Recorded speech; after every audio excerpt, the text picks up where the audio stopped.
Welcome back to the Love Your Story podcast. Today we are talking about creating your life on purpose. We talk about this all the time in the various different tools that it takes to do this. But today I'm going to talk specifically about this one topic. And I'm going to get into some scientific brain stuff that's involved.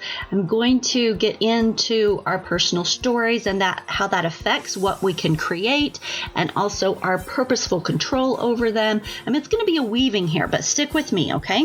When a story is told, we follow along with the main character and we await the challenge or the crux of the story, the adventure. And then we listen or watch as the hero decides what to do.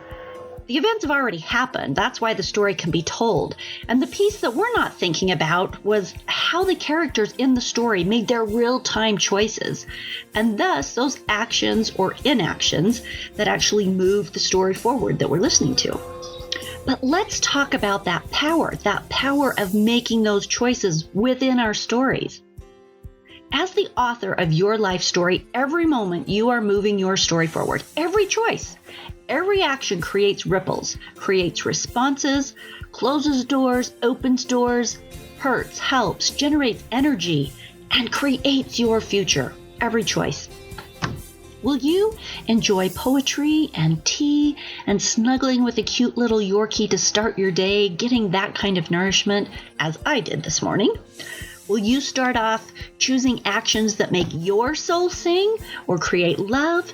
Will you fight off fear that may loom about your day ahead? Will you yell at your kids? Will you take a run or take someone for granted? Will you listen to an inspirational podcast that may trigger an action that will change up your day or maybe even your whole story? Will you allow your inner critic to rip into you today? Or will you manage your inner stories? The choices are endless, really. You can create anything right now in this moment. What will you create today? What is your storyline? Is it on autopilot or can you shake it up for a little novelty? Maybe just what you need today is to do something completely unexpected. Ooh, what might that be? And where might that take you? Do it.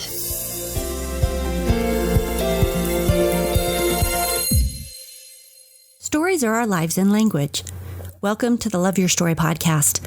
I'm Lori Lee, and I'm excited for our future together of telling stories, evaluating our own stories, and lifting ourselves and others to greater places because of our control over our stories. This podcast is about empowerment and giving you, the listener, ideas to work with in making your stories work for you. Story power serves you best when you know how to use it.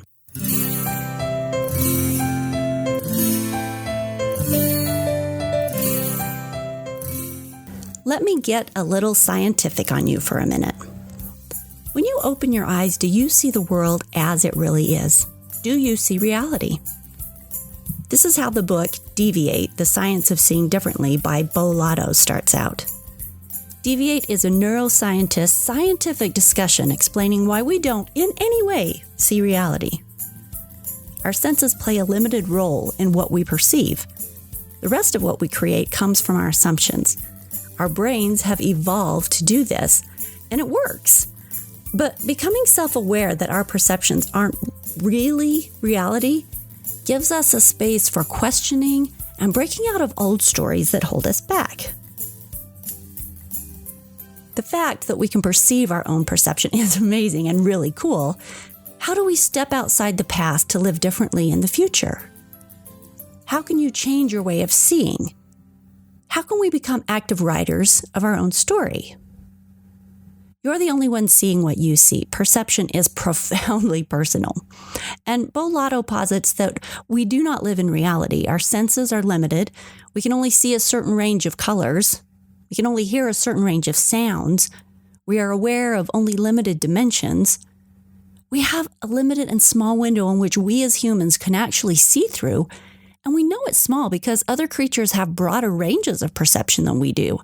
We know other things exist that we do not comprehend through our senses, which is our way of getting information from the world around us, but it's limited. The importance of understanding that we don't really see reality and the greatest truth of things is the basis for accepting that we create our own realities, our own stories of what is going on through our senses, through our lenses, through our own life experiences. And that allows us to adapt to our environment and to survive. The first key here is that reality is subjective. We create it from the exposure we've had to the environment around us and the things it has taught us.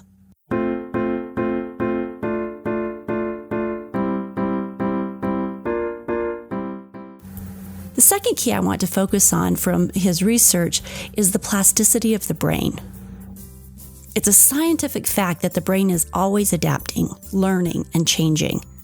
This means we keep adapting to our environments, whatever they are, to the experiences we're going through. Old dogs can actually learn new tricks if they want to. We can change our perceptions. We can change our habits.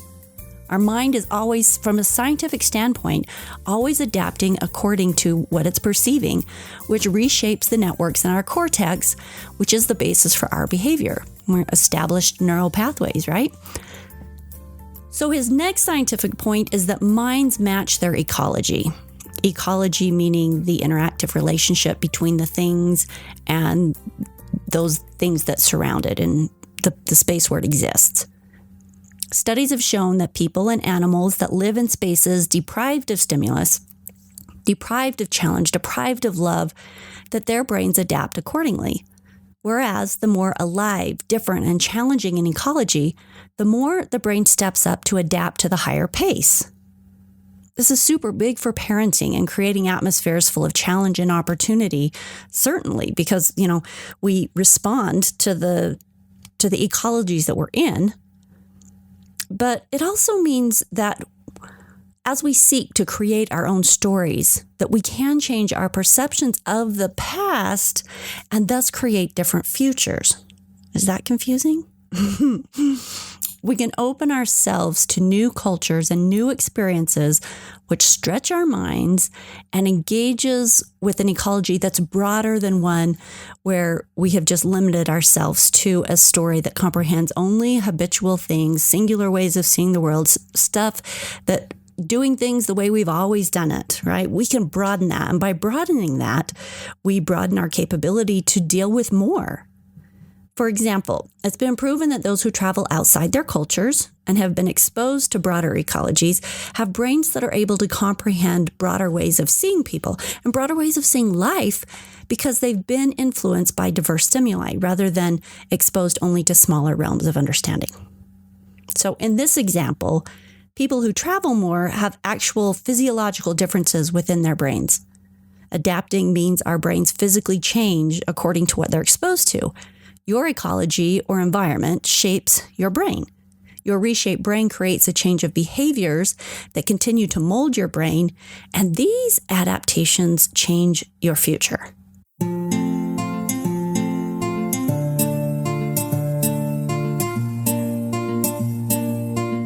Okay, so yeah, if you have been trying to multitask while listening to this, you're probably confused and haven't gotten in because it's a little bit thick. But if I can sum it up, it comes down to the idea that our brains have taken in the stimulus of our surroundings, and we have established neural response pathways to that information. And the brain is reformable. It's constantly adjusting to whatever environment we expose it to. So as we broaden our experiences and our outer atmospheres, then we also expand our perceptions. And when we reshape our perceptions, which we can do on purpose, we can give different meaning to the events of the past because we're going to see them differently, which as you alter their meaning, you then alter future reflexive response. Thus, you change what you're capable of.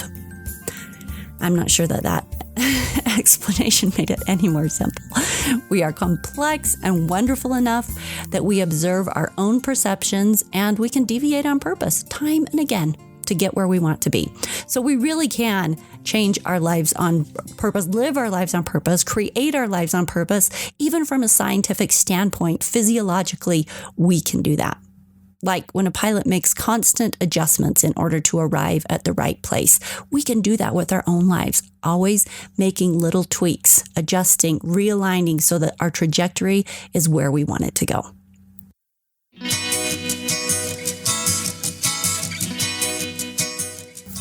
Okay, let's deviate from science here, and I'm going to pop into pop culture. In the movie that recently came out, I Feel Pretty, with Amy Schumer, she plays an ordinary gal who's a little heavy, and she struggles with feelings of insecurity and inadequacy on a daily basis. The movie does a great job of letting us see inside her self-loathing, which is heartbreaking. So in the movie, she falls off a spin bike at the gym. She hits her head and wakes from the fall seeing herself as the most beautiful woman she's ever seen, exactly what she's always wanted to be. She feels capable and confident and is empowered to live her life fearlessly, which is so extraordinary to watch. I feel like everybody should watch this movie because nothing about her externally changes. It's nothing more than her own internal story that changes. And we talk about that all the time here. But just by changing that, it changes everything she does on the outside. This movie is what I talk about all the time about the difference that our inner stories make. So watching her interact with men, watching her go after the job she wants, watching her rise to the top of her company because she's no longer self-conscious. It's this beautiful illustration of what's possible for all of us with this same mind shift. Watch this movie if you haven't, just to see what I mean. Bold and big in story form, it just illustrates what we talk about. This simple shift of perception creates such a totally different story for her in her world, and it's absolutely delicious. It's delicious also because it applies to all of us. So, scientifically, it's proven that we can change our behavior by changing our perceptions. And as the movie illustrates so beautifully, with those changed perceptions, we create a reality with an entirely different outcome, right? A completely different story full of such staggering possibility when we lose the self-doubt, when we lose the self-criticism, or when we change the past stories that we are stuck in that are holding us back. The next step is that in creating this different story, this different future, creating your life on purpose also requires your action. So back to Dr. Jen Faber in her book, The 90-Day Life. She says, quote, "Nothing in my life ever materialized overnight. It was a series of decisions, actions, wake-up calls, and course corrections that made it happen. And all of that took time, a ton of awareness, and a hunger for change," unquote. Do the quiet yearnings of your heart create just a space of yearning, or does it create action in you?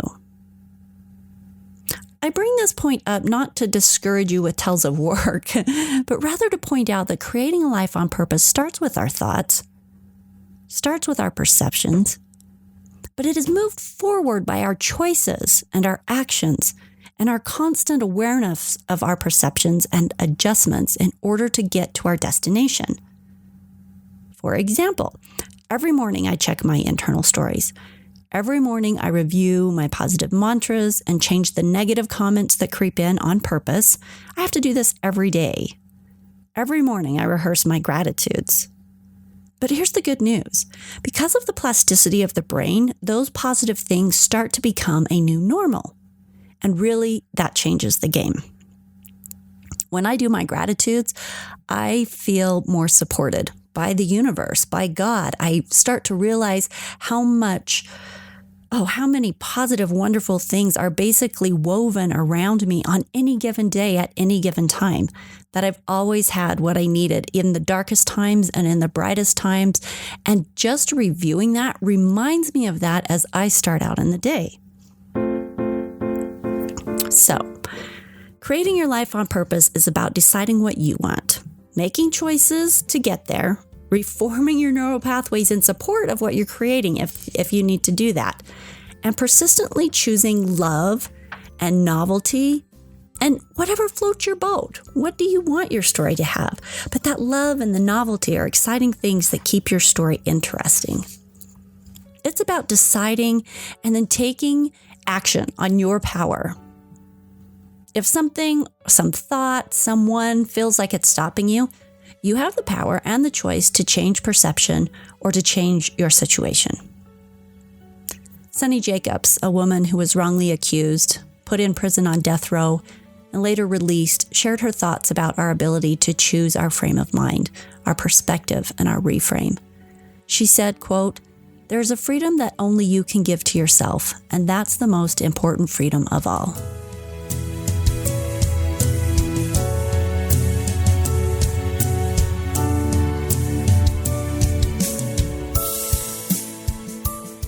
I want to end with a quick interview here, actually, a quick story about a woman who struggled with the all too familiar, normal, everyday human struggles of creating something on purpose that she wanted and what it took to do it, some of the emotions that she came up against, getting into the real stories and seeing how other people do it is part of what helps us to get clear on how we can do it. So I've interviewed Taylor Proctor. She's the owner and the host of the Happiness Abound podcast, and I'm going to shift right into that interview now. Thank you again for having me.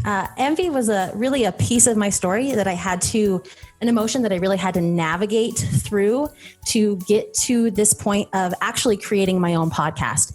It was something that I had wanted to do for a very, very, very long time. And I was in that cycle of being stuck that so many of us are in, where fear was a major part of it. I was worried that things had to be perfect from the very beginning. There was a lot of pieces that I didn't know, so I felt overwhelmed. And I just kind of got stuck in that process, in that space of wanting to do it and not doing it. And envy, being a piece of that story, was actually a launching point for me, where I followed another podcast, and I followed them almost from the beginning. And at their 1-year anniversary, I was like, wait, what? They've been going for a year, and here I am wanting to continue in this space, and I haven't even started. And I found that I was quite envious of that podcast host. And I found that I would get angry at the thought of her, and I would find myself bitter and resentful because she was going after something that I so desperately wanted and had been stuck in this cycle of fear and overwhelm. And luckily, I was able to have that awareness and that control of my emotions to look back and go, well, wait a minute, why do I feel envious? Why do I feel this bitterness and this resentment towards her? And I was able to pull back and separate it from her and actually look at what she was doing and see that, yeah, she's doing this podcast. She's doing exactly what I want to do, that I've been feeling stuck and overwhelmed in and not taking the action steps to do. Isn't it fascinating that we can perceive our own perceptions? We talked about this earlier in the episode, but that we as human minds can perceive our own perceptions and thus make an active choice to shift. I completely agree. And I think that's part of the point of life, is to be able to have those perceptions so that you can learn and grow from yourself.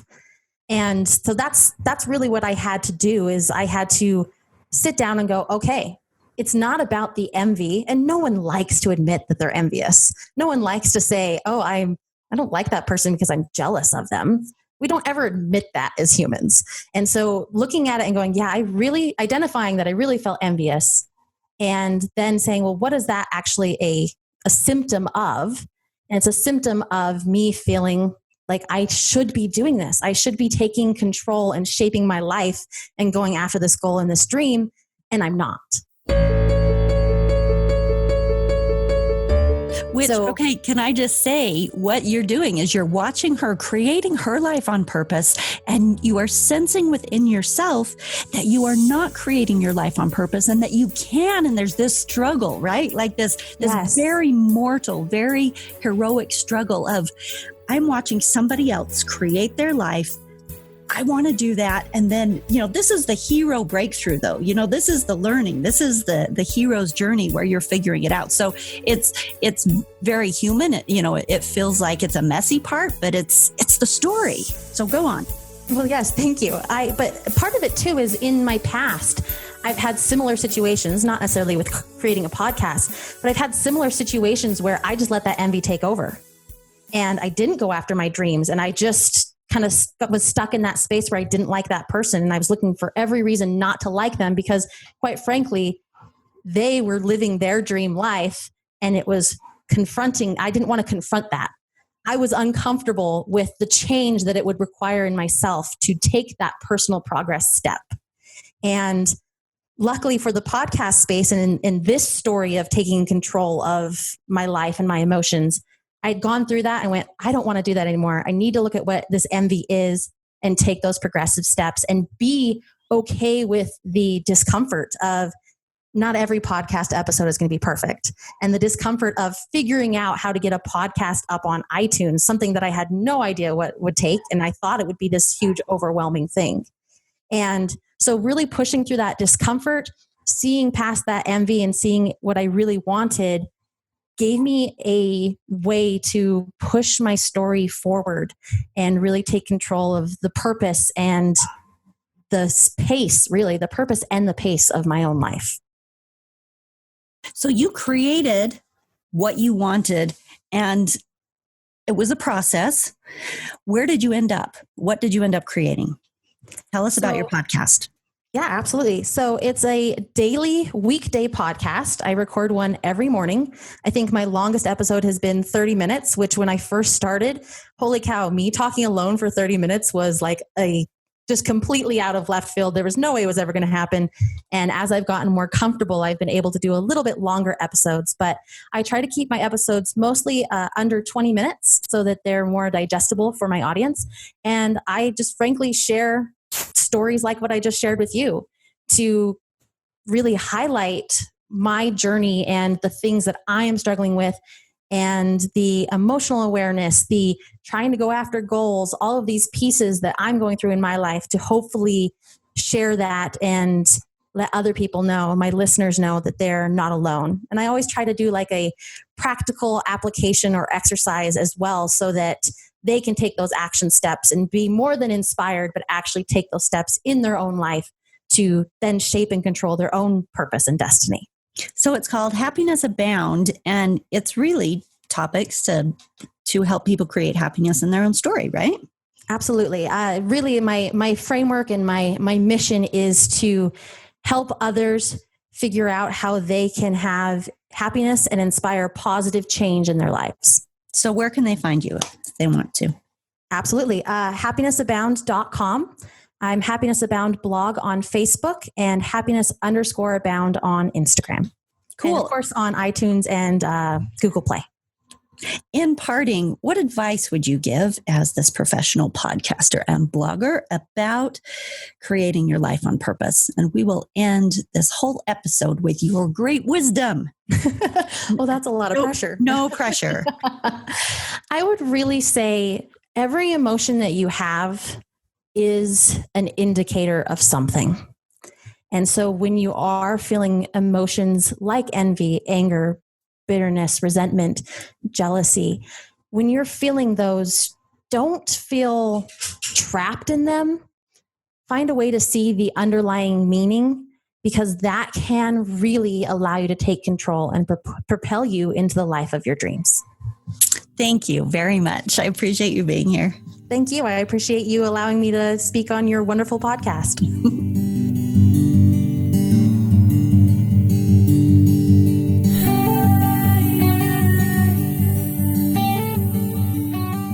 We've talked about a lot of angles today as far as creating our own stories and creating them on purpose. We've talked about the control we have in expanding our ecology and the way that our brain interprets the information that's coming in and the subjectivity of the stories that we're creating.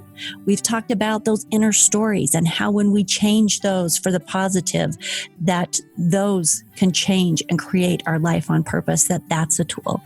We've ended up here with Taylor's story, showing a real life example of the things that it takes to create something on purpose that's important to you, the overcoming the emotions or the things that hold you back. There are so many aspects that are involved in creating your life on purpose. And some of them you may deal with. I think we deal with all of them in one way or another. But the idea is that all of it is within our control. Really and truly, we do have the power to create our life on purpose. Everything from shifting our perceptions that aren't working for us, shifting the stories that are holding us back, learning and being aware of the emotions that are getting in our way or informing us about what's where we need to go and how we need to do and what we really want in our lives. There's so many parts, but it comes down to taking action. Lots of pieces here. Bottom line, it's about action, but it's totally within our realms and our responsibility to do whatever we want with our lives, to create our own happiness, to create our own adventure, to create the storyline that we want to be telling when we're 80 years old. And of course, the 21-day challenge is still available on the website. Sign up. Every day for 21 days, you're going to get a new challenge that's going to give you a story tool to practice for that day that just opens up possibilities, opens up relationships, opens up your heart, opens up your way of living and interacting with the world, that just takes your story to a different level. Everyone who is participating is finding tremendous value. Jump on that train. Start working on your story in a way that's really fun and really structured and easy to do. So we'll see you next week. Thanks for being here this week. Go out and do something. Take action to create your life, your story on purpose.